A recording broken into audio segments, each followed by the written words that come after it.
ស្ត្រីម្នាក់ពេលកំពុងលេងប៊ីចិនក៏បានផោមមួយជាលទ្ធផលនាងទទួលបានសัญลักษณ์បៀខ្លាំងក្នុងរឿងព្រេងគឺបៅហសីអូនប្រុសឃើញដូច្នេះក៏សម្រេចចិត្តភ្នាល់អស់ពីខ្លួននៅឈីបនៅលើតុប៉ុន្តែគេមិនបានចាប់អារម្មណ៍មនុស្សសន្លប់នៅក្បែរនោះទេបងថ្លៃរបស់គេបានជួនចិញ្ចាបន្តិចព្រោះថាសម្លេងនៃការដូររបស់ត្រូវបានគាត់ទឺពិតជាដូចការគិតពេលដែរគឺសัญลักษณ์បៀ235ដែលអាចស៊ីបៅហសីបានឃើញទឹកមុខស្ទើរតែដួលសន្លប់របស់បងប្អូនទាំងពីរគិតនេះគេនឹងស៊ីគូនេះឲ្យរៀបប៉ុន្តែគេមិនដែលនឹកស្មានដល់ក្នុងសុខបិនឡើយថាបរោះដែលសន្លប់ដែលគេមិនអើពើនេះនឹងវិមុខថតដូចជ្រូករបស់គេឲ្យតាមពិតទៅបរោះម្នាក់នេះជាកូនប្រុសរបស់ស្ដេចល្បែងតាំងពីតូចមកគាត់បានក្បាច់បោកក្នុងល្បែងយ៉ាងស្ទាត់ជំនាញហើយថែមទាំងឪពុករបស់គាត់ទៀតផងប៉ុន្តែល្បីឈ្មោះពេកនាំឲ្យមានគ្រោះក្រោយពីស្ទើររបស់ឪពុកគាត់បានដឹងរឿងនេះពួកគេបានរៀបចំផែនការគ្រោះថ្នាក់ចរាចរណ៍យ៉ាងល្អិតល្អន់ដែលបណ្ដាលឲ្យបរោះនោះសន្លប់លែងដឹងខ្លួនសំណាងល្អដែលគូដណ្ដឹងរបស់គាត់នៅក្បែរគាត់ជានិច្ចថែទាំយ៉ាងល្អថ្ងៃមួយនាងបានឲ្យប្អូនប្រុសរបស់នាងនាំបរោះនោះទៅមន្ទីរពេទ្យដើម្បីពិនិត្យមិននឹកស្មានថាគេបែរជានាំបងថ្លៃរបស់ខ្លួនទៅកាន់ល្បែងក្រោមដី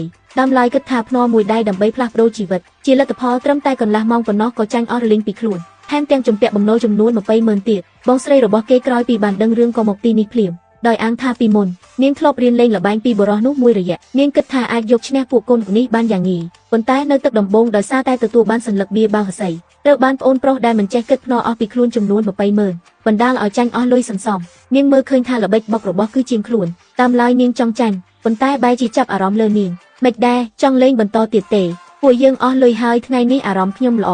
អាចឲ្យពួកឯងខ្ចីលុយបន្ថែមបានបន្ទាប់មកក៏ឲ្យកូនចៅយករីចំនួន50,000មកប្អូនប្រុសដឹងថានេះជាល្បិចដែររបស់ពួកគេដូច្នេះក៏បដិសេធយ៉ាងដាច់អង្ការប៉ុន្តែគឺជាអ្នកលេងក្នុងស្រុកដ៏ល្បីម្នាក់ហើយបានគំរាមអ្នកទាំងពីរថាលុយដែលខ្លួនឲ្យខ្ចីមិនដែលមានប្រវត្តិថាមិនបានសងវិញទេបើចង់សងលុយវិញត្រូវតែធ្វើតាមរបស់គឺខ្ចី5សងវិញ65គឺត្រូវសងពួកគេវិញ65,000អីគេមិនក៏បងមិនទៅប្លន់គេតែម្ដងទៅពួកយើងគ្មានលុយច្រើនដល់ថ្នាក់នឹងទេគ្មានលុយមិនអីទេអញ្ចឹងចុះហត់ធ្លេខាផ្ដិតមេដៃមកយកខ្លួនសងបំណុលបន្ទាប់មកបងប្អូនទាំងពីរក៏ត្រូវបានចាប់ឲ្យផ្ដិតមេដៃទស្សនវិជ្ជានេះបានបរោះធ្វើឲ្យគាត់ហាក់ដូចជាមានសញ្ញាដឹងខ្លួនបងស្រីឃើញថាខុសគឺជិះមិនរួចក៏ឈប់រត់គេចទៀតហើយទាមទារឲ្យទឹកនេះឲ្យនាងជាអ្នកចែកប៊ីបើមិនបានប៉ះសัญลักษณ์ប៊ីទេចង់ដឹងថាឯងនៅបោកយ៉ាងម៉េចទៀតទោះបីជាយល់ព្រមនឹងលក្ខខណ្ឌនេះក៏ដោយប៉ុន្តែបានស្នើឲ្យទឹកនេះសម្រេចឈ្នះតែម្ដងបើនាងឈ្នះបងប្អូនទាំងពីរអាចយកលុយនេះទៅបានប៉ុន្តែបើចាញ់អ្នកទាំងពីរត្រូវតែនៅទីនេះធ្វើការសងដូចគោដូចពេលដែលបងស្រីទៅតែចែកប៊ីរួចក៏គ្រវីក្បាលហើយនិយាយថាប៊ីរបស់គេមិនធំប៉ុន្មានទេគឺសេរីតូច2 3 4និយាយរួចគេក៏របស់ខ្លួនភ្លាមហាក់ដូចជាគិតថាខ្លួនឯងឈ្នះស្រេចទៅហើយរីឯប្អូនប្រុសឃើញថាប៊ីរបស់ភាគីមខាងទៀតពិតជាមិនធំមែនគាត់ក៏អន់ផ្ទះបងស្រីឲ្យមើលប៊ីរបស់ខ្លួនប៉ុន្តែមិននឹកស្មានថាពេលនាងទៅតែបើកក៏ចាប់ផ្ដើមនិយាយមុនបាត់ទៅហើយមិនក៏គេដឹងប៊ីរបស់ខ្ញុំពីគឺរីក